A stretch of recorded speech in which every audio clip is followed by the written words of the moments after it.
it comes to putting a plan for a funeral together, every family is a little bit different, and every family has other things, different things that they want to bring. The mission of Saskatoon Funeral Home is very clear. It's to provide exemplary service to those we serve with compassion, dignity, and understanding. That client or that family that comes in to see us is our primary focus. And everyone in the organization is in step to make sure that everything that happens correctly, and we meet every one of their expectations and beyond. I do feel that Saskatoon Funeral Home is a family company. Whoever we talk to may or may not have had the answer to the question that we had, but we were never put off with their response. It was always, let me connect you to so-and-so who will be able to help you with that. Or I'm going to check with so-and-so, who'll have the answer, I'll call you back. And they always followed through on every commitment that they made to us. Working with family and working with my son, I would say, is a privilege that many in the world never get. So being part of a family business we view as a privilege. It's very dynamic and very powerful. The relationship we have with our clients or the families we serve is much more than a transactional or business relationship. We're approaching the people that walk through our door as friends and family. What we're doing is we're helping the family in a way that they would want to do themselves if they had that ability or opportunity. So we're walking alongside. People know they don't have to worry and that everything's going to go just the way it should.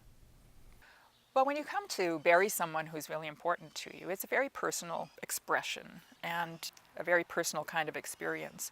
It can't be about going through the motion. They understand that you can't just have a boilerplate approach to every service, that won't serve their families well. I have no doubt that Morgan and Bill can adapt to different personalities. I think they're both very good at reading people and situations and what's needed. Part of it is that they just make themselves available.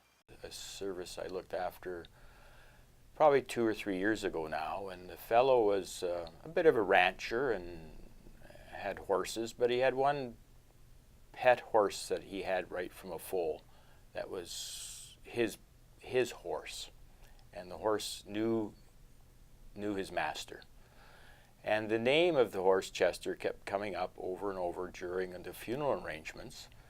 And I asked the family, I said, so do you think Chester would like to come to the funeral? Silence. Everybody stopped. Could he? I said, yes, I think we could make that work. At the end of the service the next day, the clergy mentioned we have a special guest at the end, and we opened the chapel doors, and in came Chester. Over to the casket, and the brothers were the pallbearers. And Chester turned around the casket, and then the brothers said, head him out, with their cowboy hats, and the casket followed Chester out of the chapel. There can be so many different ways a funeral or a memorial can take a path, and we want to follow that all the way through with the families we serve. I would say expect to be treated like people first and clients second. Expect to be welcomed and respected and treated with genuine kindness and compassion. You won't be disappointed that that's where you went and that's the choice that you made.